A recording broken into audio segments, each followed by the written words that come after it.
Arne jeta le mercenaire sur le côté d'un seul coup de pied. Son épée tomba au sol avec un bruit sourd. Arne ramassa l'épée du mercenaire sur le sol. « Qui es-tu » demanda Arne au mercenaire. « Qu'est-ce qui se passe ?» Quand j'ai mis mon épée sous sa gorge, elle a réagi calmement. Fait-elle vraiment semblant d'être une dame ordinaire? Et pourquoi sourit-elle si étrangement? Le mercenaire réfléchit avec crainte. « Maintenant, sans plus attendre, vous me racontez tout. Une question m'intéresse au plus haut point. Qui t'a envoyé vers moi ?» demanda Arne. « Commandant, je crois que j'arrive trop tard. » Crave franchit la porte de la pièce avec fracas. « Oui, tu es en retard. Et qu'est-ce que tu as fait pour manquer le mercenaire? Tu ne t'es même pas entraîné ces derniers temps, n'est-ce pas ?» grommela Arne. « J'aimerais te faire remarquer que tu ne t'es pas entraîné non plus ces derniers temps, » riposta Crave. « Je suis le plus fort d'entre vous, alors j'ai le droit de ne pas m'entraîner. D'accord, laissons tomber le sujet. Il vaut mieux jeter un coup d'œil à ceux mercenaires. Ressemble-t-il à ceux qui ont attaqué la dernière fois ?» demande Arne à Crave. « Je ne sais même pas. La dernière fois, il s'agissait plutôt de guerriers bien entraînés que d'assassins, » répondit Crave. « Il n'y a pas d'idiots dans le royaume de l'Est capable d'une telle chose. Se pourrait-il qu'ils aient été envoyés par quelqu'un de l'Empire du Nord? Peut-être l'impératrice? Ou bien est-ce que ce sont les ennemis de Cassian qui l'ont fait ?» s'interroge Arne. « D'accord, je m'en occuperai plus tard. Pour l'instant, il est peu probable que ce mercenaire nous dise quoi que ce soit. Il se taira probablement jusqu'à la dernière minute, » dit Arne en tournant le dos au mercenaire. Profitant de ce moment, le mercenaire saisit une dague dans sa manche et la lança sur la jeune fille. À la dernière fraction de seconde, Arne réussit à éviter la dague. La dague passa à côté de la fille et se planta dans le mur. « Ah bon, il va falloir que je le tue !» Arne retira la dague du mur et la lança sur le mercenaire. Soudain, la jeune fille entendit un bruissement. Il y avait quelqu'un d'autre dans la pièce. De quelque part dans le coin, un homme aux cheveux noirs surgit et s'élança sur Crave. Du coin de l'œil, l'homme vit le mercenaire mort. « Heureusement que j'ai décidé de vérifier par moi-même. Comment est-ce possible? Comment ont-ils réussi à tuer ce mercenaire?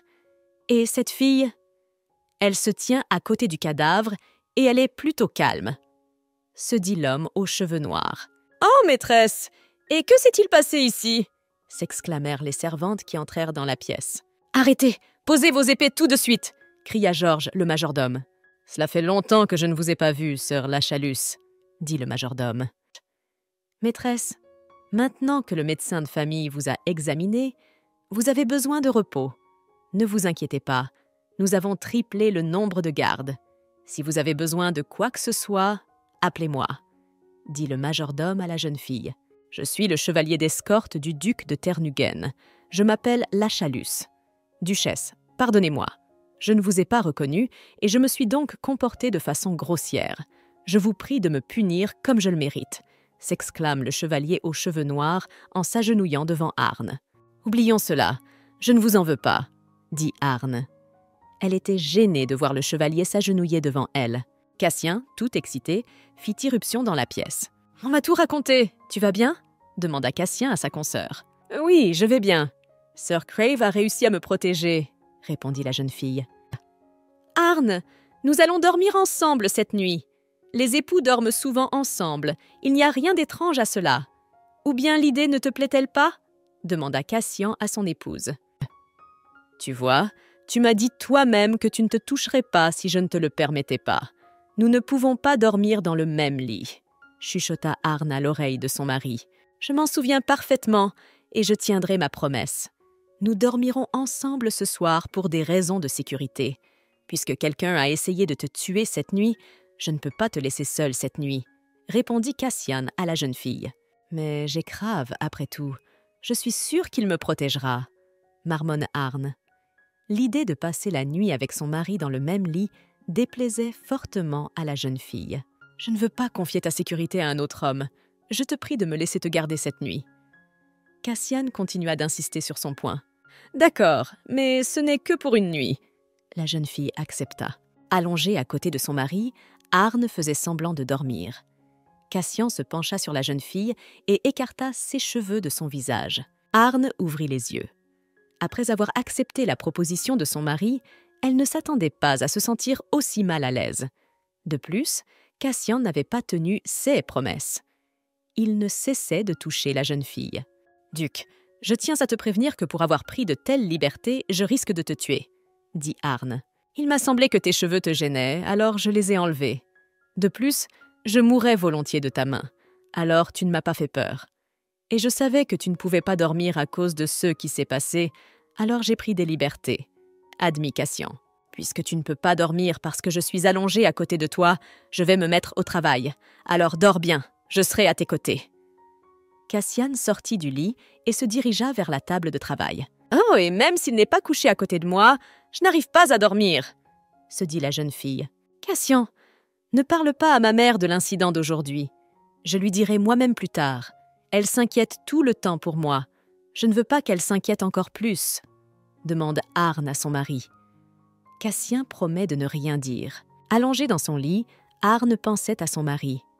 Que fera-t-il quand ils auront divorcé? Épousera-t-il une autre fille? Comment réagira-t-il au divorce? « Arn, tu sembles très agité ces derniers temps. Qu'est-ce qu'il y a ?» demande Cassian à son conjoint. « Cassian, pourquoi m'as-tu épousé ?» demande Arn à son mari. Cassian se pencha sur la jeune fille et lui caressa doucement le visage. « Je suppose que tu ne veux pas répondre à ma question. Eh bien, oublie-la. Et tu as promis de ne pas me toucher sans ma permission, n'est-ce pas? Vous êtes un gentleman, n'est-ce pas? » La jeune fille éloigne la main de son mari de son visage. « Je ne suis pas un gentleman en ce moment, » murmura Cassian, après quoi il embrassa son épouse sur les lèvres. « Bonne nuit, Arn, » dit Cassian en embrassant son épouse sur le front. « Je n'arrive toujours pas à dormir. Je pensais vraiment qu'il tiendrait sa parole et qu'il ne lèverait pas le petit doigt sur moi. J'avais vraiment envie de le frapper, mais dès que ses lèvres se sont posées sur les miennes, l'ambiance est retombée. » Irrité, Arn frappa de toutes ses forces son front sur la table. « Commandant, qu'est-ce qui vous arrive? Il s'est passé quelque chose ?» demanda Crave à la jeune fille. Arn saisit Crave par la peau du cou et le fixa intensément dans les yeux. Elle ne perçut aucune émotion. Ce n'était pas surprenant puisqu'elle considérait Crave comme son petit frère. Alors, pourquoi réagissait-elle face à Cassian? Qui était-il pour elle? « Chérie, je ne suis pas venue ici seule. Je veux te présenter officiellement à mon chevalier personnel, le sieur Lachalus, » dit Cassian qui s'approcha.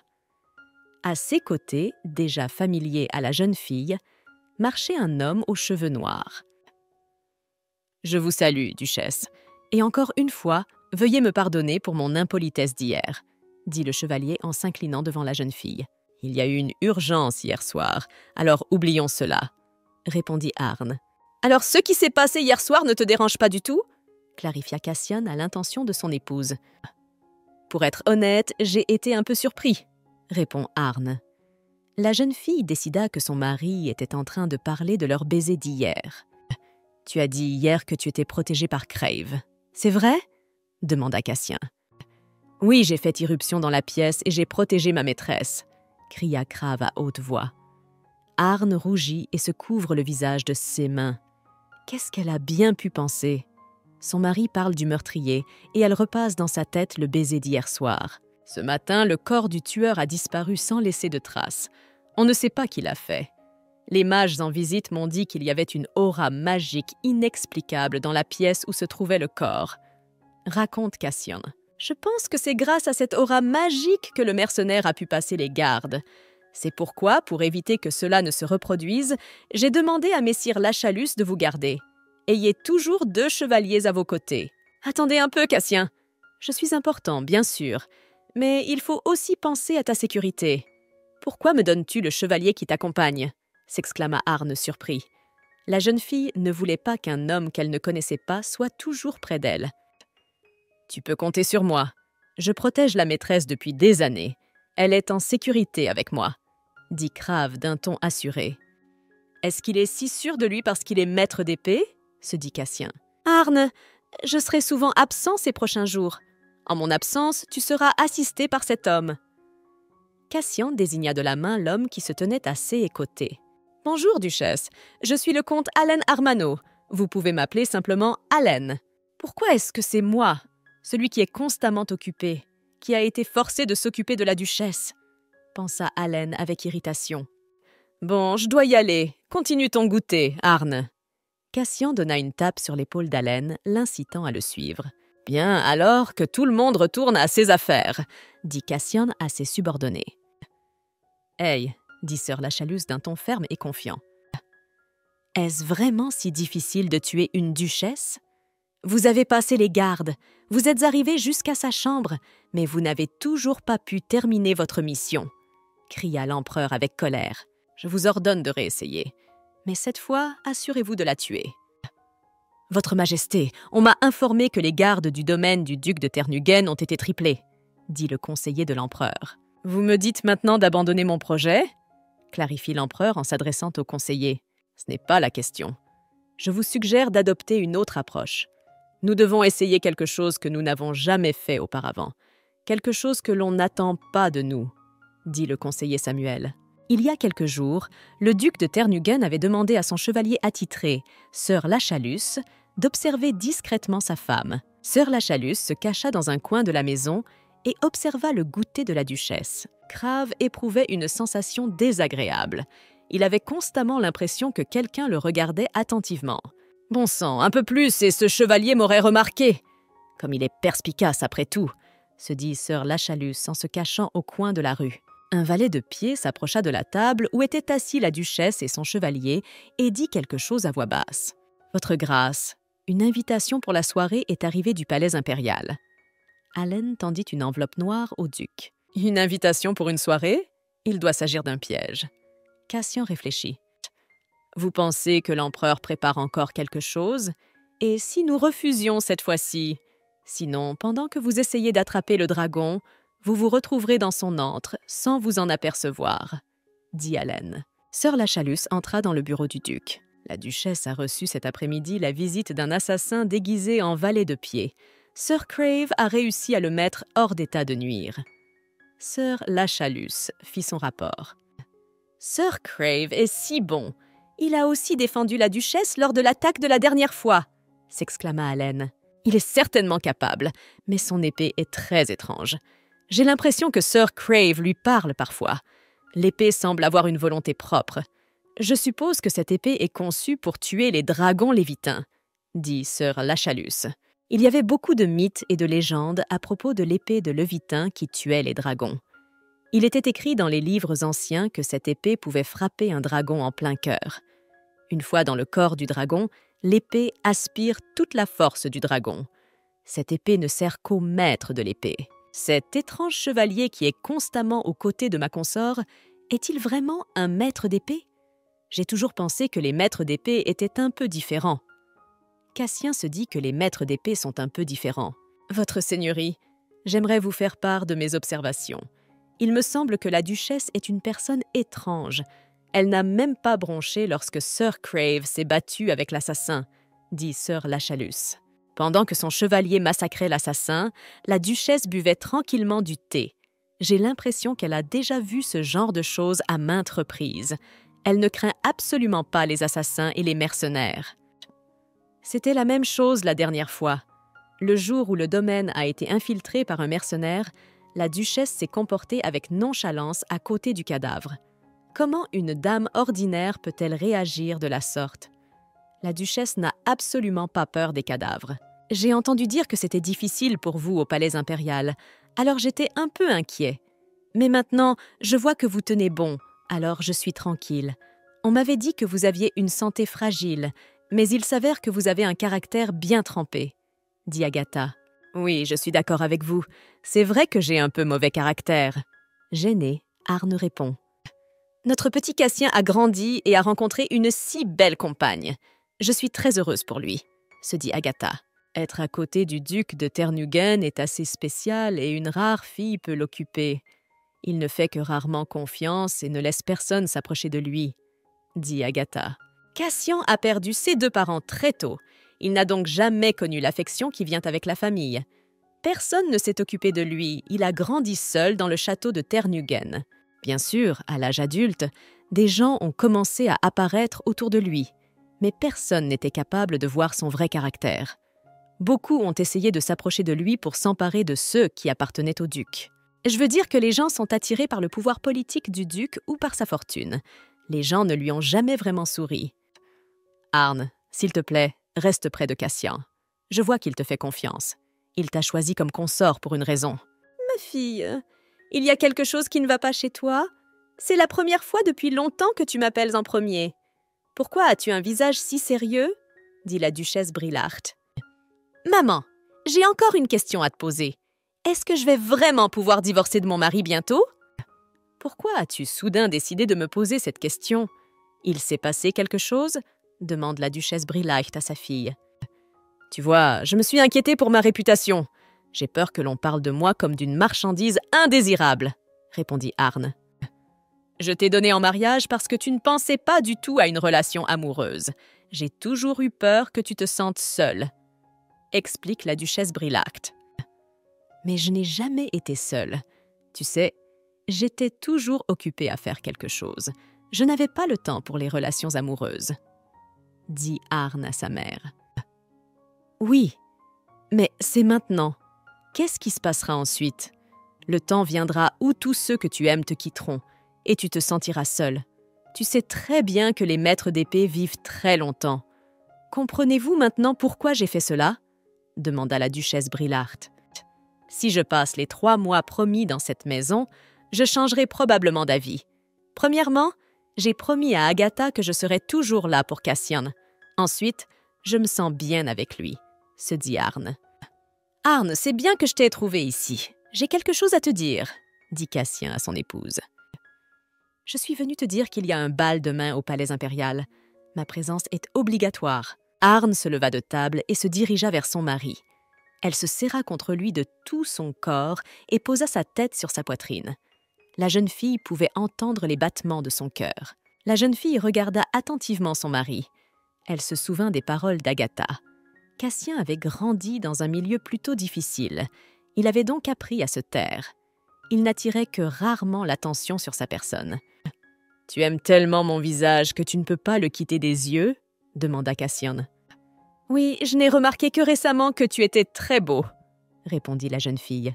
« Puisque tu aimes mon visage, je vais le traiter avec plus d'attention, » dit Cassian en riant joyeusement. Cassian aida sa consoeur à sortir de la voiture. « Je tiens à te prévenir que le bal de ce soir risque de faire beaucoup de bruit. Essayez de réagir calmement à tout, » demanda Cassian à son consort. « Cassian, tu es quand même venu. Il faut que je vous parle d'urgence, » s'exclama le comte de Thésalac. « Nous en reparlerons un peu plus tard, » répond Cassian. « Monseigneur, vous pouvez vaquer à vos occupations. Je garde un œil sur la duchesse, » dit le duc à Crave.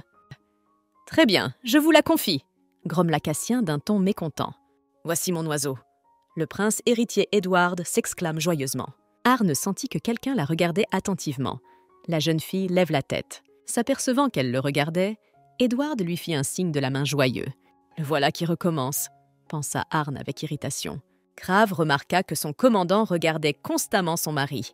Il commença à deviner que la jeune fille avait développé des sentiments. « Commandant, dites-moi franchement, vous n'êtes pas comme ça, n'est-ce pas? Un homme a pris possession de votre corps et se fait passer pour vous, n'est-ce pas? Êtes-vous vraiment tombée amoureuse de cette personne ?» s'exclame Crave. « Tu as quelque chose sur toi ?» demande Arn d'un ton irrité. « Tu agis très bizarrement ces derniers temps. Avant, tu étais complètement différent. Tu es le genre de personne qui vit parce qu'elle est née. Quand vient le moment de mourir, il se couche et meurt. » Crave poursuit. « Vous êtes notre commandant et vous appartenez à l'ordre du Dragon d'Or. C'est vous qui m'avez sauvé la vie il y a 10 ans. Tu es devenu un héros pour moi ce jour-là. Je t'ai respecté en tant que chevalier et c'est pour cela que je t'ai suivi. Quand je pense que mon ancien commandant ne sera plus là, ça me rend très triste. Qui est cet homme qui tourne autour de mon oiseau? Je dois m'en débarrasser maintenant. » Le prince Édouard se dit avec irritation. Lorsqu'Édouard sortit dans le couloir, il vit le conseiller de l'empereur et un homme aux cheveux gris. Samuel chuchota à l'homme aux cheveux gris de trouver quelqu'un qui pourrait éliminer le chevalier aux cheveux rouges. « Pourquoi dois-tu trouver quelqu'un? Je peux le faire moi-même !» Le prince Édouard s'exclame. « C'est pour cela que vous êtes vraiment contrarié ?» demande Arn à son chevalier. « Mon petit oiseau, tu es magnifique aujourd'hui. De quoi parles-tu avec ce jeune homme ?» demanda la jeune fille alors que le prince s'approchait. À propos, votre chevalier est recherché par le gardien. Je ne sais pas ce qui s'est passé là-bas, mais le gardien exige qu'il vienne le voir et le plus vite possible. « Très bien, Crave, tu peux y aller », dit Arn au chevalier. « Il est clair pour tout le monde qu'il veut juste se débarrasser de moi pour pouvoir ensuite harceler le commandant en toute tranquillité. Pense-t-il vraiment que je vais mordre à l'hameçon ?» se dit Crave. « Excusez-moi, Votre Altesse, mais pourriez-vous me suivre, car je ne sais pas où se trouve le gardien en ce moment. C'est vous qui êtes venu me transmettre sa requête.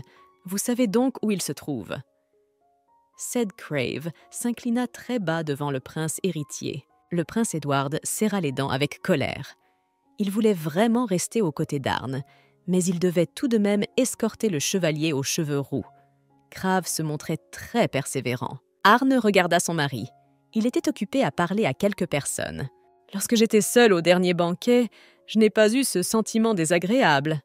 Qu'est-ce qui m'arrive ces derniers temps ?» se dit Arn. « Vous êtes la duchesse, n'est-ce pas ?» demanda Arn alors qu'une jeune fille inconnue s'approchait d'elle. « Et vous, qui êtes-vous » demanda Arn surprise. « Je suis la fille du duc de Frise. Cela fait très longtemps que je souhaite communiquer avec vous. C'est le destin qui nous a réunis. Buvons à cela. » La fille du duc de Frise tendit un verre de vin à Arn. « Vous venez de l'Empire de l'Ouest, n'est-ce pas? Est-il vrai qu'on dit que les pommes d'or y poussent sur les arbres ?» demande la fille du duc de Frise. « Ces pommes ne sont pas en or. C'est juste que la variété s'appelle ainsi, » répond Arn. Elle porte le verre de vin à son nez pour en saisir l'arôme. « Ne vous inquiétez pas, le vin est tout à fait savoureux. J'en ai déjà bu 2 verres !» s'exclame la fille du duc de Frise. Arn fait semblant de boire un peu de vin. La fille se balança d'un côté à l'autre et murmura que le vin lui avait heurté la tête. Au même moment, un serveur apparut derrière la fille. « Je suis sûre que le commandant s'en sortira. Et pourquoi cet abruti nous a-t-il interrompus pendant une conversation importante ?» se dit Crave avec irritation. « Ça y est, nous y sommes.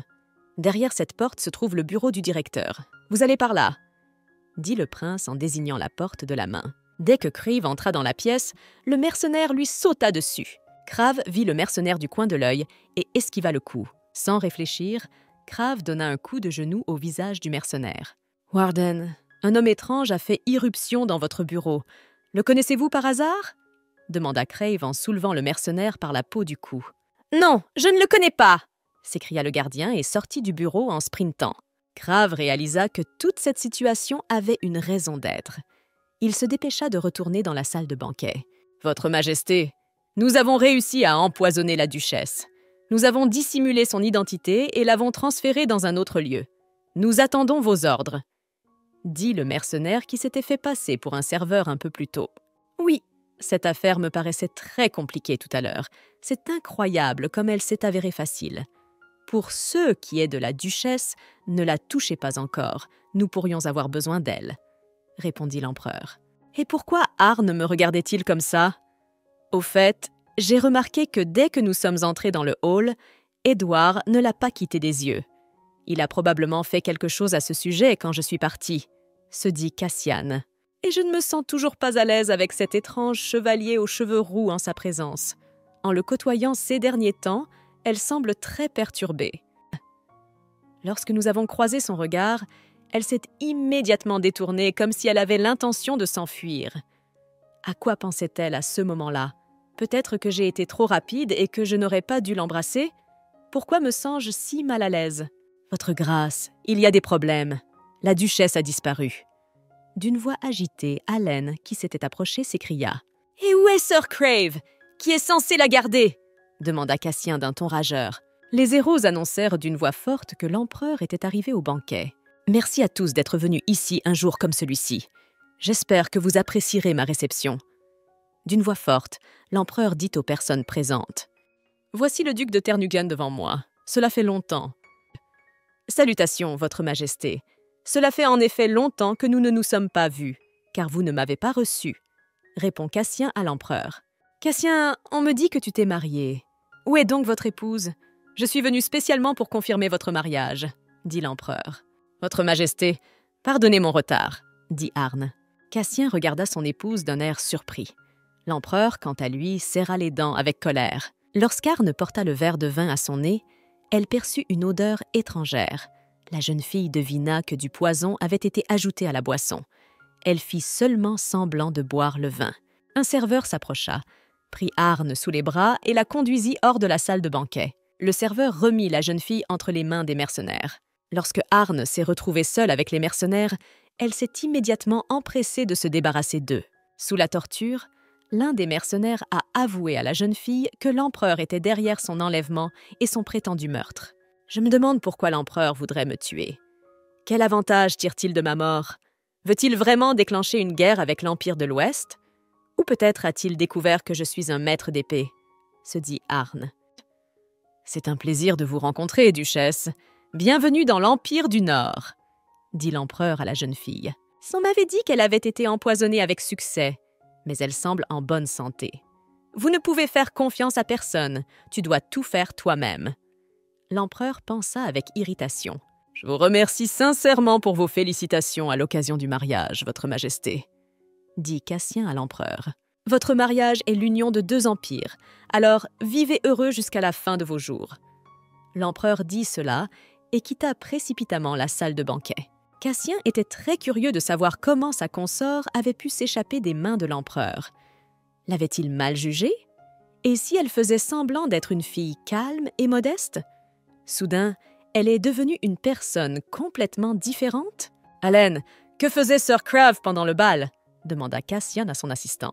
Comme l'a dit Sir Crave lui-même, il est allé avec le prince Edward voir le directeur. Il a alors été attaqué par un inconnu masqué qu'il a réussi à maîtriser, rapporta Haleine. Arne a donc déjoué à elle seule la ruse de l'empereur. Comment a-t-elle fait finalement? Se demanda Cassien. Connaît-il bien sa femme? Que lui cache-t-elle? Alors tu dis que l'empereur est derrière tout ça? C'est lui qui veut te faire tuer? S'exclama Crave. Arne lui demande de baisser d'un ton. Cette information doit rester secrète pour l'instant. Je ne peux rien prouver pour l'instant, dit Arne. Et qu'avez-vous fait de ces mercenaires? J'espère que vous les avez tués, grogna Crave avec colère. J'avais l'intention de les tuer au début, mais ensuite j'ai juste mis un sceau sur eux. Si ces gens essaient de raconter ce qui s'est passé, ils souffriront immédiatement d'une douleur atroce, répondit Arne. Je ne suis pas sûre qu'ils survivront à la fin, puisqu'ils n'ont pas réussi à me tuer. Mais arrête de parler de moi. Tu ferais mieux de me dire ce que tu faisais pendant que je faisais semblant d'être empoisonnée. Et je suis allée voir le gardien, mais un homme a essayé de m'assommer. C'est un empire étrange, après tout. Après votre histoire, je comprends maintenant pourquoi j'ai été attaquée moi aussi. Crave réfléchit. Je me demande si je ne devrais pas lui parler de l'homme que j'ai vu au bal. Je n'en suis pas sûre, mais j'ai cru voir un chevalier de l'ordre du Dragon d'Or. Je voulais le suivre, mais je l'ai manqué à cause de la foule. Crave se dit « Maîtresse, vous avez reçu de nombreuses invitations. Peut-être que des rumeurs ont circulé sur ce qui s'est passé au palais hier, et que de nombreuses personnes ont décidé de vous inviter à divers événements. » dit Ève qui s'approcha. « Je pensais que vous aviez quelque chose à me dire. S'est-il passé quelque chose d'étrange au bal ?» demanda Arne à son chevalier. Crave répondit à la jeune fille que cela n'avait pas d'importance. Il lui en parlerait un peu plus tard. « Tu veux dire qu'il faut que j'épluche toutes ces lettres ?» s'exclama Arne. Elle ne s'attendait pas à voir une montagne d'invitations. « Toutes ces invitations sont envoyées en ton nom. Tu dois donc y répondre, » dit Agatha. Les servantes se portent volontaires pour aider la duchesse à trier les invitations. Elle décide de ne répondre qu'aux lettres des personnes importantes. Comme le tri de ces lettres va prendre beaucoup de temps, je propose à la duchesse d'organiser une réception et d'y inviter toutes ces personnes, s'exclame Agatha. Marquise, c'est un excellent conseil. Eva est reconnaissante à Agatha d'avoir trouvé une solution rapide au problème.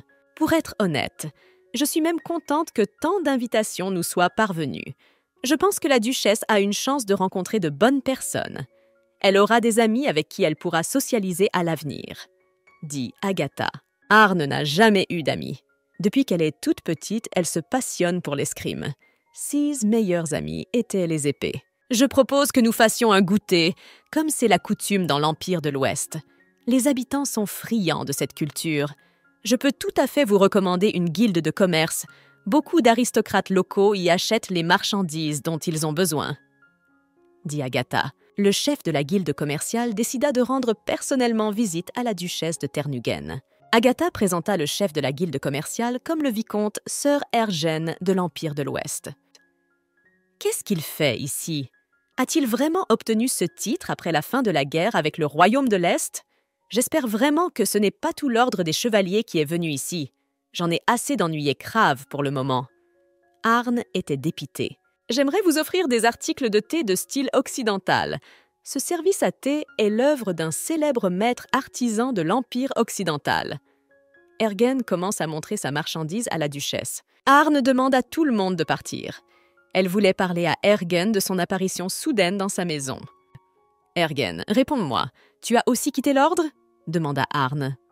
En plus d'Ander, elle avait également invité Crave dans sa chambre. Arn n'a toujours fait confiance qu'à 3 chevaliers. Le premier était son adjoint Crave Rules Colsberno.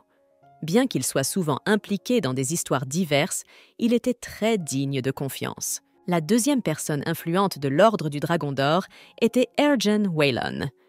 Le troisième chevalier n'était pas encore apparu, mais Arn était persuadé qu'il viendrait bientôt à elle. « Le fait est que mon père a toujours voulu faire du commerce. J'ai promis de réaliser son rêve, alors il m'a confié toute une branche dans le Nord. Commandant, vous connaissez mes capacités. Je suis plutôt doué pour le commerce, » dit Ergen. « Vous ne me répondez pas. Dis-moi vite pourquoi tu es venu ici, » ordonne Arn. « Je suis venu pour vous. J'ai deviné que votre adjoint à la noix irait vers vous, alors je l'ai suivi. » Ergen avoue. « J'ai assisté au bal d'hier soir, car je savais que tu y serais, mais je n'ai pas eu l'occasion de te rencontrer. D'ailleurs, nous nous sommes croisés une fois, mais vous ne m'avez pas reconnu. J'ai été surpris par votre étourderie. »« Ah, je vous comprends. Mais pourquoi avez-vous décidé de vous lancer dans le commerce après tout ? » ?»« N'ayons pas d'excuses. Soyons honnêtes, » dit Arn. « Je devais d'abord m'établir dans la capitale, afin de pouvoir vous être utile plus tard. Je sais que le monde séculier est une guerre de l'information. Vous n'êtes pas très fort dans ce domaine, alors je suis venu ici pour vous aider, » répond Ergen. « Au fait, j'ai dû faire jouer mes relations pour entrer au bal d'hier soir. J'ai été très intéressé de vous observer. J'ai remarqué que tu avais réussi à donner une leçon à l'empereur Giuseppe. Vous avez changé pour le mieux, vous êtes devenu plus raisonnable. J'ai également appris que vous ne resterez pas longtemps ici. Vous rentrerez chez vous dans peu de temps. J'ai décidé de considérer ce voyage comme mes petites vacances. Je ne rentrerai qu'avec vous. »« Commandant, avez-vous vraiment décidé de rentrer bientôt chez vous ?» demande Crave à la jeune fille. Arn lui répond qu'elle n'est pas encore sûre de ce qu'elle va faire. « Réfléchis bien, tu as encore le temps, » dit Ergen en haussant les épaules. « Et si vous demandiez personnellement à la duchesse ce qui s'est passé au bal ?» demanda le duc Allen. Cassien partit à la recherche de son épouse. Le duc trouva sa femme dans le hall. Elle discutait avec un homme qui lui était inconnu. Cassien remarqua que son épouse était très ennuyée. Il était évident que l'homme qui se tenait à côté d'elle la mettait très en colère. Cassien remarqua également que l'homme inconnu regardait sa femme d'un regard plutôt doux. Se pourrait-il qu'ils se connaissent? Si oui, qu'est-ce qui les lie? Voyant la lueur d'espoir du duc, Ergen s'éloigna précipitamment. « J'ai la tête qui tourne à cause de tout ça !» marmonne Arn en claquant la porte derrière Ergen. « Arn, qui était cet homme ?» demanda Cassien à son épouse. « C'était un marchand local », répondit la jeune fille. « Et pourquoi ce froncement de sourcils? Ce marchand t'a-t-il contrarié d'une manière ou d'une autre ?» demanda Cassien. « Non, non, ça va. D'ailleurs, Cassian, c'est l'heure des affaires et tu devrais être occupé par tes affaires. Alors, pourquoi es-tu venu ici ?» demande Arn à son mari. « Tu m'as manqué. » Cassien caresse doucement le visage de son épouse. « Ton comportement me met très mal à l'aise en ce moment, » marmonna la jeune fille. « Alors je ne devrais pas t'embarrasser. Je reviendrai quand j'aurai envie de te voir, » répond le duc à la jeune fille. « Oh, comme je les envie, » pensa Crave avec une sorte de tristesse. « Alors, tu as réussi à parler à la duchesse? Vous a-t-elle raconté ce qui s'est passé au bal ?» demanda Allen. « Non, je ne lui ai pas parlé de ce sujet. Découvrons par nous-mêmes ce qui s'est passé au palais impérial. Si nous vérifions dans le cercle des proches de l'empereur, il y aura forcément quelque chose à découvrir, » répond le duc. « Et à propos, découvrez quel genre de marchand est venu nous voir cet après-midi. Contactez également les courtisans de l'Empire de l'Ouest et renseignez-vous sur Levelgos, le maître d'épée. Ordonnez-moi aussi de rassembler des informations sur ma consort. » Allen parvint à découvrir qu'il y a peu de temps, un jeune aristocrate était soudainement apparu dans l'Empire du Nord et avait produit un centre de villégiature.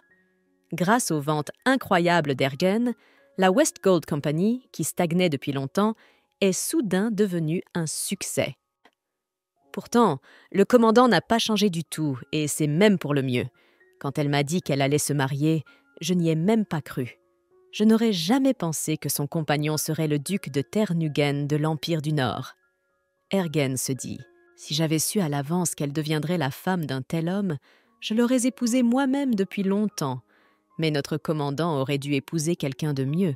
Le duc de Ternugen n'est absolument pas à la hauteur. Ergen décide de se rendre au goûter organisé par la duchesse de Ternugen. La dernière chose que je voulais, c'était de le voir ici, marmonna Arn, remarquant Ergen parmi les invités. Arn remarqua que l'attitude des nobles à son égard avait beaucoup changé. Les femmes nobles invitées étaient désireuses d'attirer son attention. Elles ne cessaient de la complimenter. Soudain, un gros chien vicieux se précipite dans le goûter de la duchesse. Les invités poussent de grands cris. Aboyant de façon menaçante, le chien se précipite sur la jeune fille qui se tient à côté de la duchesse. Arn prend quelques assiettes sur la table et les jette sur le chien. Secouant la tête d'un côté à l'autre, le chien reprit rapidement ses esprits. Ce chien est encore plein d'énergie. Et il a une sorte de regard frénétique dans les yeux. « Je ne peux rien faire d'autre que... » se dit Arn. Arn invoqua un grand tigre redoutable. Ce tigre n'était visible que pour le chien. Avec un gémissement sonore, le chien s'assit sur le sol. Peu de temps après, le chien permit à Arn de s'approcher et de se caresser. Les invités remarquèrent que Duchesse avait rapidement gagné la confiance du redoutable chien. « Oh, que s'est-il passé ?» grommelle Rosanna. Ergen remarque que l'une des dames invitées se comporte de façon plutôt étrange. « Mesdames, pourquoi vous cachez-vous dans un endroit aussi isolé ?» demande Ergen aux filles. « C'est que nous avons besoin de secrets, » répond Rosanna. « Excusez-nous, nous devons partir. Le goûter doit continuer. » Rosanna entraîne ses amis vers la table. Ergen se dit que la situation devient de plus en plus intéressante. Il était très friand de toutes les intrigues, ragots et rumeurs possibles, et il se réjouissait donc des événements qui se déroulaient. Rosanne était la meilleure amie de Lady Haley. Contrairement à Rosanna, qui était de basse naissance, Haley rêvait depuis l'enfance de devenir duchesse. Elle souhaitait un statut plus important que celui des membres de la famille impériale. Lady Haley rêvait d'épouser le duc de Ternugen. La jeune fille fut très contrariée lorsqu'elle apprit que Cassian avait épousé une fille de l'Empire de l'Ouest. Afin d'embêter la consort du duc de Ternugen, Rosanna a enchaîné son chien de chasse. Il n'est absolument pas clair pourquoi mon plan a échoué. Cet incident ne doit être raconté à personne. Je vais devoir attendre ma prochaine chance, se dit Rosanne. Cassian s'approcha de sa consoeur et la serra fort dans ses bras. J'ai appris qu'il s'était passé quelque chose de terrible aujourd'hui. On m'a dit que tu avais poignardé dans le dos une autre dame avec toi, en la sauvant d'un chien de chasse. Es-tu sûre de n'être blessée nulle part ? Je vais bien. Ne t'inquiète pas pour moi, répond la jeune fille. Ne vous mettez plus jamais en danger, demanda le duc à sa consort. Écoute, Cassien, j'ai quelque chose à te dire. Arn décida de ne plus cacher à son époux qu'elle était assez forte. Je veux t'avouer que je suis en parfaite santé, que j'ai une excellente santé. Je ne suis pas aussi faible que tu le penses. Je suis en fait très forte. Bien sûr que vous êtes forte, nous vous croyons. La journée d'aujourd'hui a été très chargée. Vous êtes probablement très fatiguée. Allez dans votre chambre, je m'occupe du reste. Il n'y a qu'une seule chose que je veux te demander. Sois à mes côtés le plus longtemps possible, répond Cassian à son épouse. Tu es la seule personne proche de moi en ce moment. Je ne veux pas te perdre. Vous voulez donc dire que vous avez décidé de garder ce chien de chasse ? Précise Aigren à son commandant. J'ai dit plusieurs fois que je ne sauverai pas tout le monde, mais je ne peux toujours pas faire autrement. Ce chien est laissé à lui-même. Je ne sais pas qui est son maître. Je vais devoir le garder. Je l'appellerai Guéran. Cette terre est remplie de toutes sortes d'animaux. Tuer un animal sans raison, c'est aller à l'encontre de la volonté de Dieu. Ma maîtresse a bien fait de garder le chien, dit l'épée Evermore. Au fait, pourquoi es-tu encore venu me voir ? Dis-moi la vérité. Ne me fais pas marcher. Je sais que tu aimes tourner autour du pot, dit Arn à Ergen. Je suis venue vous dire qui est le propriétaire de ce chien. Vous savez sans doute déjà que votre mari est très populaire auprès des dames. As-tu déjà entendu parler de Lady Hayley? Sans vous, elle serait devenue duchesse, répond Ergen. Vous voulez dire que ce chien a été lancé sur moi par des femmes jalouses? Clarifie Arn. Je te suggère de ne pas t'attarder là-dessus. Il vaut mieux découvrir pourquoi l'empereur essaie de me tuer. Trouve où je lui ai fait du tort et pourquoi il a intérêt à ce que je meure. Peut-être a-t-il découvert que je suis un maître de l'épée? Si c'est le CA, pourquoi m'envoie-t-il des assassins aussi faibles? Tu crois vraiment que tout tourne autour de toi? Tu ne réalises probablement pas à quel point la position de la duchesse de Ternugen est dangereuse. Ne trouvez-vous pas étrange que l'empereur et l'impératrice se soient retournés contre vous? Demanda Ergen. N'as-tu jamais ressenti quelque chose d'étrange lors de soirées mondaines? Et n'es-tu pas toujours curieux de savoir pourquoi le duc de Ternugen a plus de chances de monter sur le trône que le second prince et la fille de l'impératrice? Je ne sais pas si vous êtes au courant, mais on soupçonne l'empereur Giuseppe d'avoir empoisonné son propre frère, l'ancien empereur, afin de prendre le pouvoir et de monter lui-même sur le trône. C'est pourquoi il laisse le prince héritier s'en tirer à bon compte. Il ne veut pas s'attirer les foudres de son fils. Savez-vous que le seul fils légitime de l'ancien empereur est votre mari, le duc de Ternugen? C'est Cassien qui est le second dans l'ordre de succession au trône. Le précédent empereur Tresten est mort subitement, alors que Cassien était encore un enfant.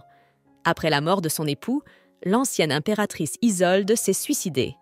Comme Cassien était très jeune, c'est le duc Giuseppe qui a été choisi comme empereur. Avant de s'asseoir sur le trône, Giuseppe a juré qu'il transmettrait le trône à Cassien lorsqu'il deviendrait adulte. Au bout d'un certain temps, Giuseppe a exécuté tous ceux qui auraient pu aider Cassien à monter sur le trône. Comme Giuseppe a peur de l'opinion des gens du peuple, il a décidé de ne pas tuer Cassien tout de suite. Giuseppe a donné à son neveu le titre de duc et l'a autorisé à vivre dans le château de Ternugen.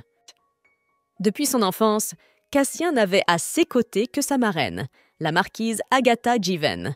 Pendant de nombreuses années, il a vécu comme dans une prison. Ce que je veux dire, c'est qu'en ce moment, vous êtes entre l'empereur et le duc. Votre vie dépend entièrement de calculs politiques. Ce qu'elle a entendu a choqué Arn. Peu à peu, elle se rendit compte de la situation désagréable dans laquelle elle se trouvait. À l'âge de 16 ans, Arn avait pris l'épée et s'était engagé sur le champ de bataille. La raison n'était pas seulement de défendre sa patrie, mais aussi de protéger sa famille des ennemis. La chose la plus importante pour la jeune fille était sa famille. Arna avait de la peine pour Cassien, car dès son enfance, on lui avait enlevé quelque chose d'important, ses parents. Elle comprenait maintenant pourquoi il lui avait demandé de rester avec lui le plus longtemps possible. Il avait dit d'elle qu'elle était la seule personne qu'il ait jamais connue. La jeune fille voulait vraiment voir son mari. « Cassien, si tu te trouves soudain dans une situation difficile, tu n'as pas à l'endurer seul. N'hésite pas à me dire ce qui te préoccupe.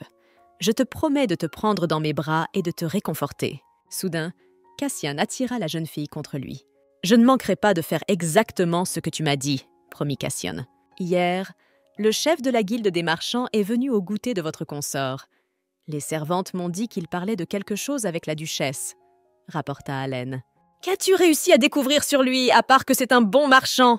demanda Cassien à son assistant. « Je n'ai rien à vous dire pour le moment.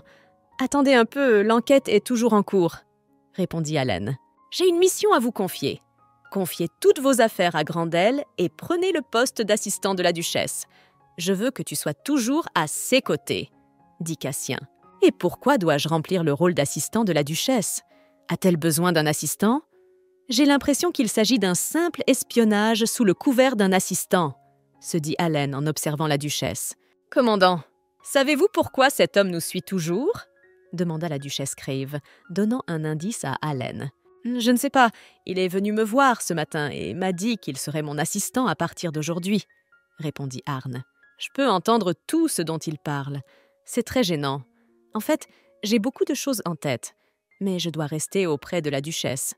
Tout cela me perturbe à en pleurer. » Le cœur plein de nostalgie, Haleine réfléchit. « Haleine, voulez-vous des biscuits? Vous êtes le bienvenu pour prendre le thé avec nous, » dit la duchesse à son nouvel assistant. En discutant avec la duchesse, Allen remarqua qu'elle avait un charme rare qui attirait les gens. « Je pense qu'Allen a été envoyé par le duc pour garder un œil sur vous, » dit Crave en l'absence d'Allen. « Au fait, commandant, j'ai remarqué que vous aviez de bonnes relations avec le duc. Peut-être pourriez-vous lui dire ce que nous avons en commun? Il est jaloux de vous, donc il ne m'aime pas. » Crave, je savais dès le départ que je divorcerais dans 3 mois. Mais maintenant, les choses sont devenues très compliquées. Marmonne Arne. « Maîtresse, je suis venue vous dire qu'il y a une réunion du club d'équitation demain. Vous êtes également invitée. » s'exclame une servante qui s'approche. Plusieurs autres servantes se précipitent vers la duchesse et lui suggèrent de se préparer pour la réunion du club. Pourquoi une commandante devrait-elle se préparer? Je n'ai pas rencontré une seule personne qui soit meilleure qu'elle avec un cheval. Crave s'est dit. La réunion du club d'aujourd'hui se tient à un endroit différent de d'habitude. Au fait, il n'y a plus de cheval pour la duchesse. Nota Rosanna. Si je comprends bien, c'est cette fille qui veut m'embêter. Arne devine. Duchesse, j'ai appris que vous n'avez pas de cheval. Vous pouvez utiliser le mien, s'écrie Lady Daisy. Il y a plusieurs chevaux de rechange dans notre club. La duchesse peut en prendre un. Les chevaux sont bons. Ils ont d'excellents pédigris, dit Rosanna. Rosanna ordonne que l'on amène l'un des chevaux du club. Comme vous pouvez le voir, c'est un très bel étalon, très fort. Cependant, il a un tempérament plutôt désagréable. Il ne laisse pas tout le monde s'asseoir. La dernière fois qu'il a jeté un gentleman, il s'est cassé la jambe. J'aurais dû le punir, mais il a un très bon pedigree. Duchesse, si vous pouvez apprivoiser cet étalon, je vous le donnerai en cadeau. C'est une offre avantageuse, n'est-ce pas? Vous voulez dire que je dois juste apprivoiser cet étalon? Tu ne regretteras pas ton offre plus tard? Demande Arne à Rosanna. On dit que les bons chevaux choisissent leur cavalier. Il semble que cet étalon n'ait jamais rencontré de maître convenable. Arne monte sur l'étalon et le met au galop. Après avoir fait quelques cercles, Arne se retourne vers Rosanna. « Raven, tu es un excellent cheval. Lady Rosanna, je vous remercie pour ce cadeau. » Quand Arne rentra chez lui, Crave lui proposa de parler de son divorce. « Qu'y a-t-il à dire? Je pensais que tu serais plus excité que n'importe qui d'autre, » s'exclame Arne. « Quand tu as dit que tu allais te marier, j'ai cru que c'était une blague de plus. Mais tu l'as vraiment fait. Quand tu es parti, tu m'as dit de te trouver un remplaçant, mais c'est impossible. La place de commandant ne peut être occupée que par toi. Au début, je ne comprenais pas comment une personne aussi exceptionnelle que vous pouvait vivre une vie ordinaire. Mais en vivant ici, j'ai eu une toute autre idée en tête. Est-il possible de faire reposer toute la puissance militaire de l'Empire de l'Ouest sur les épaules d'une seule personne? Mais en vivant ici, vous avez brillé, trouvant enfin la liberté que vous n'aviez pas en Occident. C'est pourquoi il me semble qu'il vaut mieux que tu restes ici. Une vie aussi tranquille vous convient très bien. Je pense que vous pouvez enfin faire un choix un peu égoïste. Les habitants de cette maison t'apprécient beaucoup. Et oui, tu es plus paisible ces derniers temps. Tu n'as pas besoin de divorcer. Pourquoi voudriez-vous retourner dans l'Empire de l'Ouest? Crave, tu vois, je ne peux pas quitter l'Empire de l'Ouest. Il y a toujours une guerre avec le Royaume de l'Est. On ne sait pas encore dans quelle situation se trouve notre empire. Je vous remercie de votre sollicitude. J'ai entendu dire que tu parlais du divorce avec la duchesse, s'exclama Erika. Crave s'empresse de couvrir la bouche de la jeune fille. Écoutez, c'est un secret, mais je me suis mariée récemment. Ma femme m'a annoncé l'autre jour qu'elle voulait divorcer. Menteur Crave. Tu me mens. J'ai demandé à d'autres personnes et elles m'ont dit que vous n'étiez pas mariée. Ou bien tu as toujours fait semblant d'être célibataire? S'exclame Erika. Je ne vous trompe pas, j'ai une femme. Et oui, je suis l'ultime canaille, s'écrie Crave. Et qu'est-ce que tu voulais faire en te faisant passer pour un célibataire? Demanda Erika d'une voix surprise. J'ai dit à tout le monde que j'étais célibataire pour ne pas entendre de jugement. Tout le monde n'aurait pas apprécié que je laisse ma consort dans l'Empire de l'Ouest et que je vienne moi-même dans le Nord. Je ne pouvais pas faire autrement. Je dois protéger la duchesse, répondit Crave. Cela fait longtemps que nous ne vous avons pas vu, commandant. Comment va votre mari? Vous êtes-vous habitué à la vie au domaine? Demanda Jurena Irgen, anciennement de l'Ordre du Dragon d'Or. Je vous ai appelé pour savoir comment les choses se passaient à l'Ouest, dit Arne. Vous savez sans doute que toute votre équipe a démissionné. Mais je pense que ce problème sera résolu à votre retour. Le prince Leonald attend votre retour avec impatience, répondit Jurena. Maîtresse, il y a une chose dont j'aimerais beaucoup discuter avec vous. Erika fit irruption dans la pièce. Crave la suit en courant. Je suis désolée, nous en reparlerons un peu plus tard, dit Arn à Jurena qui s'évanouit. Je n'ai pas eu l'occasion de lui dire que je la reverrai sans doute bientôt, marmonne Jurena. Erika, de quoi veux-tu me parler? Demande Arn à la femme de chambre. Maîtresse, voulez-vous vraiment divorcer du duc? Demande Erika en pleurant. Arn regarde Crave avec colère. Je n'ai absolument rien à voir avec cela, s'écrie Crave. Erika, veux-tu me prêter serment d'allégeance? Arn décida de changer de sujet de conversation. Le duc de Ternugène avait été invité au Chilean Social Club. Dans le couloir du club, il rencontra le chef de la guilde commerciale. « Il semble que même les marchands ordinaires sortent en boîte de nuit ces jours-ci », grommela le duc. Ergen lui répondit qu'il devait venir dans cet endroit car il était appelé par un client très important. « Permettez-moi de me présenter officiellement, duc de Ternugen. Je m'appelle Ergen. Je suis le propriétaire de la West Gold Trading Company. Je suis également à la tête de la guilde des marchands. » Ergen remarqua que le duc se retournait ouvertement contre lui. « Il me semble que vous vous intéressez à ma personne depuis que vous m'avez fait espionner par un homme. A-t-il réussi à découvrir quelque chose? Bien sûr, car tout homme a ses squelettes dans son armoire. Je sais maintenant que vous êtes le deuxième fils du comte de Waylon. Quand tu étais jeune, ton père t'a abandonné, dit Cassien. À l'âge de 16 ans, pendant la guerre entre l'Empire de l'Ouest et le Royaume de l'Est, tu as réussi à t'échapper vivant de la terre abandonnée. Par la suite, on n'a plus su où tu étais. Pourquoi êtes-vous venu au nord? Quel est votre lien avec ma femme? Comme je le pensais, vous vous intéressez beaucoup à moi. Et pour être honnête, je suis même gênée par cette attention accrue de votre part. Et vous avez raison, je côtoie la duchesse pour une raison bien précise, répond Ergen. Ce qui m'amuse, c'est que tu ne sais toujours pas ce qui nous lie. Elle ne vous a toujours pas parlé de moi? Je tiens à préciser qu'il ne s'agit pas d'une relation qui doit être cachée. Mais pourquoi ne te le dit-elle pas? Peut-être qu'elle ne vous fait pas confiance? Il faut aussi savoir que je connais la duchesse depuis bien plus longtemps que vous. Comme vous êtes impertinent après tout, remarqua Cassian.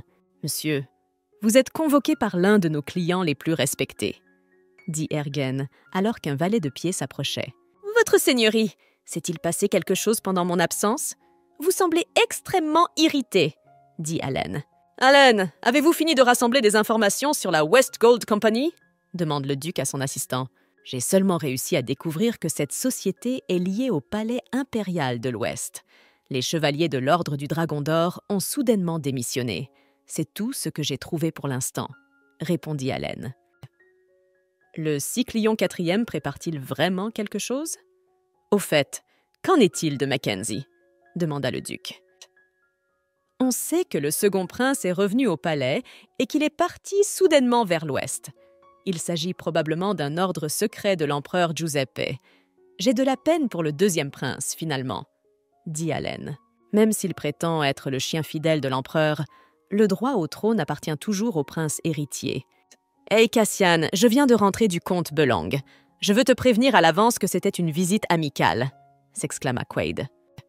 Il m'a dit que le bureau de la cour a reçu un rapport officiel selon lequel la fille du comte, Lady Daisy, est portée disparue. Erika s'approche d'Arna et lui annonce que le goûter au domaine du comte a été annulé pour des raisons personnelles. « Lady Daisy a annulé le goûter, mais pourquoi? Cela fait des jours qu'elle insiste pour que je vienne la voir, » se dit la jeune fille. Arn décida de rendre visite à Lady Daisy. « Tu vas quelque part ?» demanda Cassian à sa femme. Allen lui avait rapporté il y a quelques minutes qu'Arn avait ordonné de préparer la calèche. « Cassian, je dois aller quelque part. Je reviens bientôt, » répondit la jeune fille. « Arn, tu ne me caches rien ?» Les paroles d'Ergen ne ramenèrent pas Cassian à la paix. « Je n'ai aucun secret pour toi. » Arn regarda son époux d'un air surpris. Pourquoi lui demandait-il cela? Je parle d'Ergen en ce moment. À vous voir tous les deux, on pourrait croire que vous êtes très proches. Cet homme est-il votre amant? Dites-moi quelle est la relation entre vous deux, demanda Cassian. Il fut un temps où j'enseignais les bonnes manières à cet odieux fils de comte. Je le connais depuis longtemps. Nous sommes un peu comme un maître et un élève, répondit Arne. La jeune fille se promit de donner une correction à Ergen dès qu'elle le rencontrerait à nouveau. « Je suis désolée, Duchesse, mais Daisy est très malade. Elle ne peut même pas sortir du lit pour vous saluer, » dit la comtesse Belong en larmes. « Eh bien, je lui souhaite un prompt rétablissement, » dit Arne. Elle trouvait la situation extrêmement suspecte. La comtesse ne lui disait manifestement pas la vérité. La comtesse Belong souhaita à Arne un bon voyage et se hâta de retourner à la maison. « Monsieur le comte, je suis très heureuse de vous revoir. Êtes-vous également venu ici pour prendre des nouvelles de Daisy? Quelle chance elle a d'avoir un compagnon comme vous !» s'exclame Liliana. « On m'a dit que Lady Daisy ne se sentait pas bien et qu'elle ne pouvait pas accepter, » dit Arne. « Eh bien, puisque c'est le CAS, je viendrai la voir une autre fois. Au fait, Duchesse, avez-vous 1 minute à nous accorder? Puisque nous nous sommes rencontrés, prenons le thé avec vous, voulez-vous » propose Liliana. « J'aime beaucoup votre suggestion. Je propose que nous allions dans un bon café, » répond Arne. Liliana propose d'aller dans une pâtisserie locale. Près de la pâtisserie, Arne remarqua une fille qui se présenta comme la fille du duc de Frise au bal impérial. « Liliana, attends-moi à la pâtisserie. J'ai une affaire inattendue à régler. » Arne dit et suivit la fille du duc de Frise. Quelque temps plus tard, la fille du duc de Frise disparut. Arne ne la trouva nulle part. La jeune fille décida de retourner à la confiserie. Soudain, elle entendit une femme crier. De loin, Arne vit des hommes masqués charger Liliana dans un carrosse noir. « Hé, attendez, qui êtes-vous » s'écrie Arne. Arne décida de sauver la jeune fille. Elle invoque son épée Nevermore. « Votre grâce, je crois que la duchesse a disparu !» Une Erika furieuse fit irruption dans la chambre du duc. « Qu'est-ce qui vous fait penser qu'elle a disparu ?» clarifie le duc. « Oui, parce que l'heure à laquelle elle avait promis de venir est passée depuis longtemps. J'ai envoyé un homme à sa recherche, mais il n'a trouvé aucune trace d'elle. Elle a dit qu'elle voulait voir Lady Daisy Belong, mais elle n'est toujours pas revenue, » répond Erika. « Bon sang, je vais au manoir de Thézalac tout de suite !» dit le duc. Arne suivit le carrosse dans lequel Liliana était emmenée. La jeune fille avait très peur de perdre le carrosse de vue. Arne remarqua qu'il y avait des cercles magiques autour du carrosse. Le carrosse lui-même changeait constamment d'apparence. Arne en déduit qu'il s'agit de magie. Les kidnappeurs utilisaient un tour de passe-passe peu coûteux. La jeune fille savait qu'une telle magie ne pouvait être utilisée que par des mages de haut niveau. Mais pourquoi ont-ils contacté les ravisseurs? Était-ce vraiment pour de l'argent? Jeune fille, si vous étiez une personne ordinaire, vous auriez depuis longtemps laissé les ravisseurs hors de votre vue. Vous avez de la chance d'avoir passé un contrat avec moi, grommela l'épée Nevermore. As-tu pensé à ce que tu feras quand tu les auras rattrapés? Demanda l'épée. Bien sûr, j'ai déjà pensé à tout. Ne doutez pas de moi. J'ai beau être une dame modeste, je ne peux pas faire comme si je ne remarquais pas les choses terribles qui se passent autour de moi, répondit Arne. Le duc de Ternugen arriva au domaine du comte Thézalac. Pourquoi a-t-il l'air si contrarié? N'était-ce pas un mariage de convenance? Depuis que la duchesse a disparu, il n'a pas trouvé de place. Il est difficile de considérer un tel comportement comme un mariage blanc. Le comte réfléchit en observant le duc de Ternugen. L'enquête n'a rien donné. Cela fait des jours que nous faisons du surplace. Le problème, c'est que nous n'avons aucun moyen de remonter la piste des coupables, a déclaré Quad. Les témoins ont perdu la mémoire et ne font que marmonner des propos incohérents. Ce suspense commence à m'agacer. S'il vous plaît, gardez le secret sur la disparition de mon épouse. Si l'empereur ou l'Empire de l'Ouest s'en mêle, la situation deviendra encore plus confuse. Aussi, amenez-moi toutes les personnalités étranges qui ont un rapport avec Arne, demanda Cassian. Je n'ai absolument aucune idée de la raison pour laquelle j'ai été arrêté. Je ne faisais rien d'illégal, s'insurge Ergen. Nous le découvrirons au cours de l'enquête, dit Cassian. Je tiens à vous assurer que la duchesse s'en sortira parfaitement. Je la connais depuis longtemps. Elle s'en est sortie avec des problèmes plus graves, dit Ergen. Le fait que vous connaissiez bien ma femme vous rend encore plus suspect. Qu'est-ce que tu sais de plus sur elle puisque tu es sûr qu'elle ira bien? Demanda Cassian. Je sais à quel point elle est une femme forte. Je crois qu'elle peut faire face à n'importe quelle situation, s'exclama Ergen. Priez Dieu pour que tout se passe exactement comme vous le dites.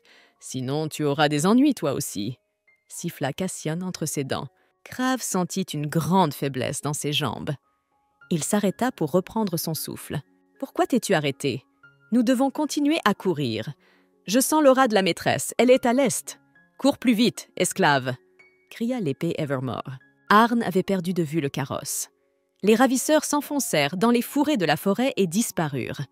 Il est probable que la magie ait été utilisée à nouveau. Lorsque tu franchiras la barrière des criminels, ils se rendront immédiatement compte que tu les suis à la trace. Sword Nevermore mit la jeune fille en garde. « Je m'en rends parfaitement compte. Je sais aussi que si je franchis la barrière, les mages sauront que tu existes. Il faut que je me faufile dans leurs repères. Pour cela, je dois trouver une faille dans la barrière. » répondit Arn. Arn commença à balancer son épée d'un côté à l'autre, à la recherche d'une faiblesse dans la barrière. Arn brisa la barrière et rangea rapidement l'épée dans sa demeure permanente. Il ne fallait pas que les mages sachent où se trouvait Nevermore. En marchant prudemment pour ne pas faire de bruits inutiles, Arn atteignit la grotte. 2 gardes se tenaient à l'entrée de la grotte. La jeune fille devina qu'il s'agissait du repère des ravisseurs. « Qu'est-ce que je dois faire avec ces gardes? Dois-je les assommer? Et s'ils ont le temps de faire des histoires ?» se dit Arn. Soudain, un écureuil sauta sur le sol à côté de la jeune fille. Un gland s'échappa de ses pattes. Arn lança le gland juste sous les pieds du garde. L'écureuil courut immédiatement après le gland. « Hein? Regarde ça, un écureuil et un gland !» Les gardes se détournèrent de l'entrée de la grotte et observèrent les manipulations de l'écureuil. Arn profita de la situation et se glissa furtivement dans la grotte. Le repère des ravisseurs était une longue prison. Il y avait des gens assis dans chaque cellule. « Laissez-moi sortir! Ma maman me manque beaucoup !» Soudain, une petite fille a crié. C'est la grotte d'un marchand d'esclaves. Ils ne prennent même pas la peine d'enlever des enfants. « Attends, je vais sauver tout le monde !» dit Arn en chuchotant. Elle fit signe aux gens de se taire. Dans une des cellules, Arn vit Liliana et Daisy. « Duchesse, comment avez-vous atterri ici? Ils t'ont capturé toi aussi ?» demanda Liliana. « Je ne m'attendais pas à ce qu'un rat se faufile ici. D'après ce que je vois, vous n'êtes pas de la tour. Peut-être que tu fais partie de l'équipe de sécurité? Quoi qu'il en soit, tu es venu ici pour rien. » Un vieil homme apparut dans le couloir s'exclama. Le vieil homme marmonna une sorte d'incantation. Un instant plus tard, le sol sous les pieds de la jeune fille trembla et se fissura. « Il est trop tard pour résister. Qui que vous soyez, vous ne pouvez pas sortir d'ici !»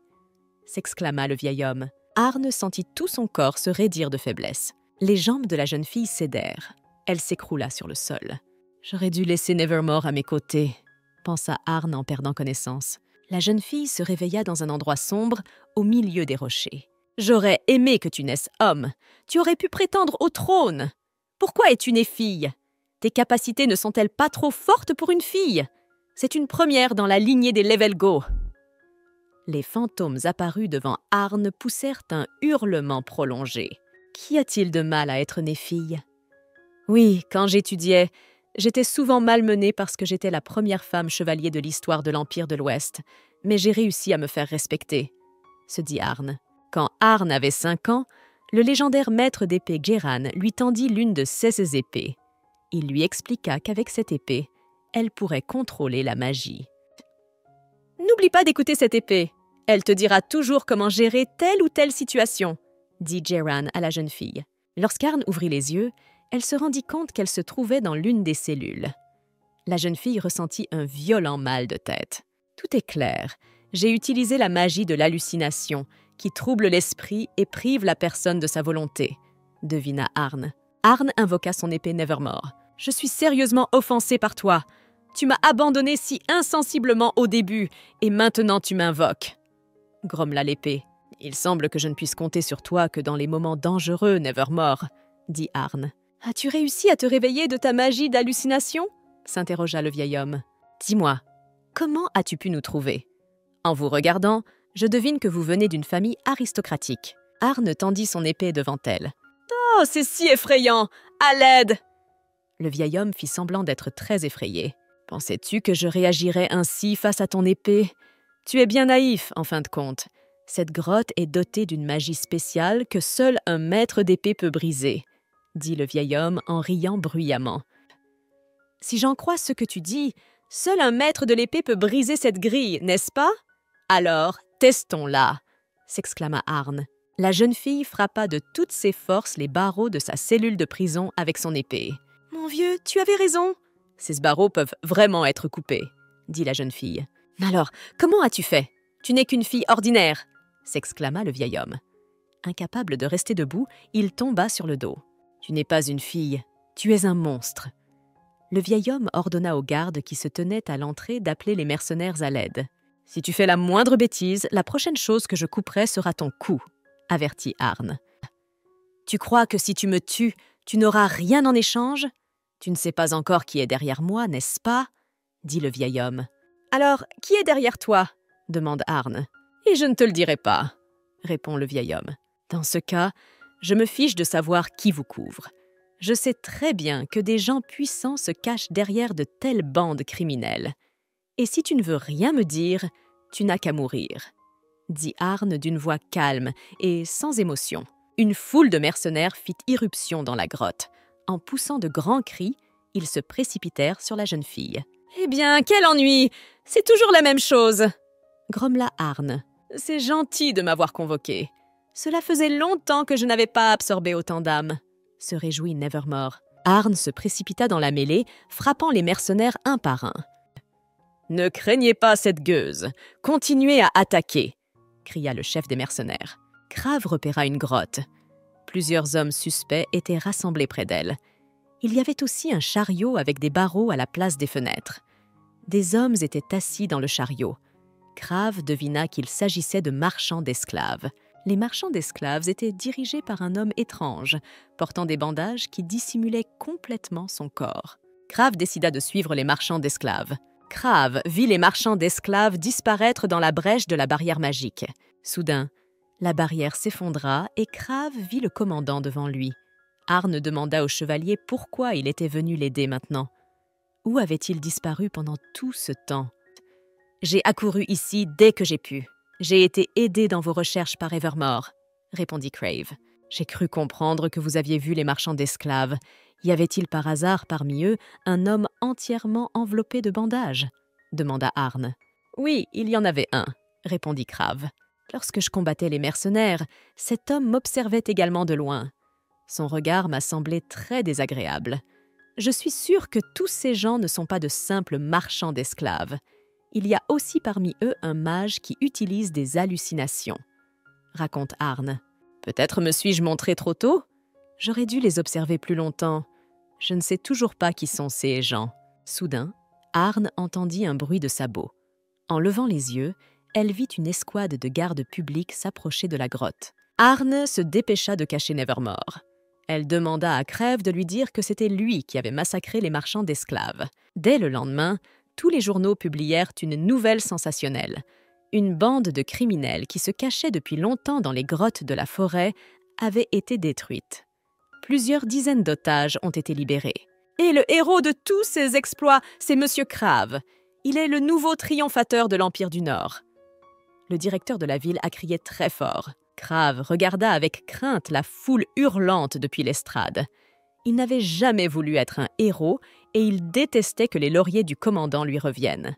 Quel courageux chevalier, en fin de compte. Il s'est infiltré seul dans le repère des méchants et s'est occupé d'eux. On dit aussi qu'il est un maître de l'épée. Tout cela semble extrêmement effrayant. Le public chuchote. Ergen observait la scène depuis la ligne de touche et riait doucement pour lui-même. « Vaillant chevalier, qu'as-tu fait dans l'Empire de l'Ouest auparavant? Vous y avez sûrement montré vos capacités, » dit le secrétaire de la ville. « Oui, je l'ai fait. » Crave marmonna, embarrassé. Il avait vraiment envie de rentrer chez lui et de s'enfermer dans sa chambre. Le journal du matin contenait un article sur la mort mystérieuse d'un vieux mage qui avait été impliqué dans des crimes. Je croyais que la brigade de sécurité enquêtait sur cette affaire, et voilà qu'il s'agit d'une mort mystérieuse, se dit Arn. Cassian observait son épouse par la fenêtre. Il ne savait toujours pas ce qu'elle cachait ou ce à quoi elle pensait. Quand Cassian était petit, le monde lui semblait plutôt ennuyeux. Son oncle lui avait pratiquement ravi le trône. Il n'y avait que 2 personnes qui le soutenaient. La première était un général qui avait servi le père de Cassian pendant de nombreuses années. La deuxième personne était la marraine. L'empereur Giuseppe n'accordait aucune attention à son neveu. Il ne se souciait pas de lui. Il considérait constamment Cassien comme un être faible, incapable de lui tenir tête. Cassien menait une vie tranquille. Il essayait de ne pas attirer l'attention de l'empereur sur lui, mais il était toujours au courant de ce qui se passait dans l'Empire. Cassien savait toujours quelles intrigues les nobles tissaient et ceux qu'ils préparaient. Quiconque tentait de lui nuire était immédiatement anéanti. Les nobles qui traitaient bien Cassien étaient en sécurité. Les intrigues de palais semblaient trop simples et sans intérêt pour Cassien. Il y a quelques mois, Arne est apparue dans la vie de Cassien. Elle l'avait tout de suite intéressé par son comportement. Il voulait la voir le plus souvent possible. C'est pour cela qu'il l'a choisie comme épouse. Cassien remarqua que, pour la première fois, il commençait à ressentir des émotions envers une personne. Chaque fois qu'Arne était malheureux, il bouillait intérieurement. Il semblait à Cassian qu'il suffisait d'en rajouter un peu pour qu'il devienne fou. Lorsque Arne disparut, Cassian était prêt à donner tout ce qu'il avait pour ramener sa femme à la maison. Le duc est fou de joie lorsqu'il apprend que la duchesse a enfin été retrouvée. Voyant sa femme saine et sauve, Cassian se rendit compte qu'il ne voulait pas la laisser partir. Il voulait voir son regard en permanence, son sourire. Apercevant son mari par la fenêtre de son bureau, Arne le salua joyeusement. Cassien lui rendit son salut. Le lendemain, Cassien se rendit à la police impériale pour entendre les témoignages. « Je ne me souviens pas de la façon dont j'ai été capturé. Je me suis réveillé dans une cellule. Un peu plus tard, j'ai vu la duchesse. Et l'instant d'après, j'ai eu un nouveau trou de mémoire, » dit Daisy. « Tout le monde a des souvenirs fragmentés. C'est pour ça que l'enquête avance si lentement, » se dit Cassian. Un autre témoin fut appelé dans la salle d'interrogatoire. Une petite fille aux cheveux noirs entra dans la pièce. Elle regarda les adultes avec crainte. « Mon enfant, te souviens-tu de quelque chose à propos de ton séjour dans le donjon ?» demande l'enquêteur. « Oui, je me souviens de tout. Elle nous a promis de nous sauver. Nous avons été sauvés par une belle fille aux cheveux argentés et aux yeux rouges vifs, » raconte la jeune fille. Le secrétaire remit au duc le rapport de l'enquête menée dans l'Empire occidental. Chaque ligne du rapport plongea le duc dans un état de choc. Des gens qui disparaissent dans l'Empire du Nord, un maître d'épée massacrant des criminels, seul Arne pouvait faire une telle chose. L'empereur de l'Empire de l'Ouest, Siclion le IV, marmonna. Il brandit un rapport en provenance de l'Empire du Nord. Le duc de Ternugen a interdit à sa consort de quitter la maison en raison de sa mauvaise santé. C'est très étrange. Je suis heureux qu'elle veuille finalement rentrer chez elle. Elle n'est guidée que par ses principes et n'a aucun désir de pouvoir. Alors pourquoi ai-je un tel sentiment de malaise dans mon cœur? Je ne peux pas me contenter d'observer la situation de loin. Je dois trouver une excuse pour aider Arna à rentrer à la maison. Un rapport de l'Empire occidental révéla que le maître d'épée était la fille du duc Briart. J'aurais dû m'en douter depuis longtemps. J'ai moi-même parfaitement vu qu'elle est constamment dans le coup et qu'elle s'en sort toujours. Les gens autour de moi ont remarqué ces bizarreries, qu'elle réagit calmement au sang et aux morts.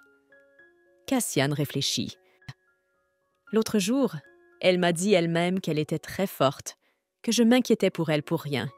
Je me suis moi-même portée volontaire pour prendre pour épouse un maître du sabre et je l'ai ramenée chez moi depuis l'Empire de l'Ouest. Je continuerai à communiquer avec elle comme avant, comme si je ne savais rien d'elle. Cassien retrouva sa consoeur sur la terrasse ouverte. « Les étoiles sont bien sorties à cette heure-ci et le ciel est absolument magnifique, » dit Cassien. « Oui, le ciel étoilé est magnifique, » répondit la jeune fille. « Cela fait presque 2 mois maintenant et son aspect ne m'a toujours pas lassée.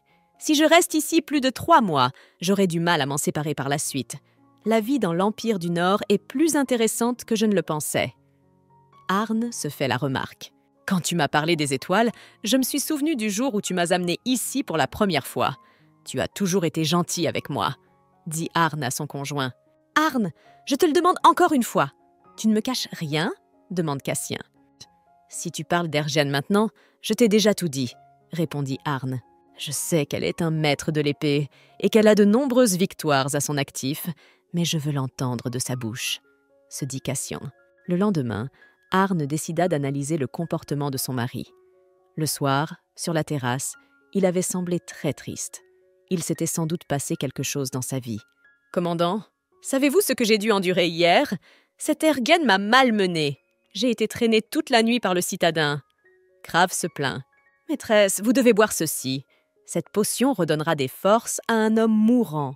J'ai attendu près de 2 ans pour l'obtenir enfin. » La servante posa un verre contenant un liquide sombre à côté d'Arn. « Quelle est cette étrange odeur ?»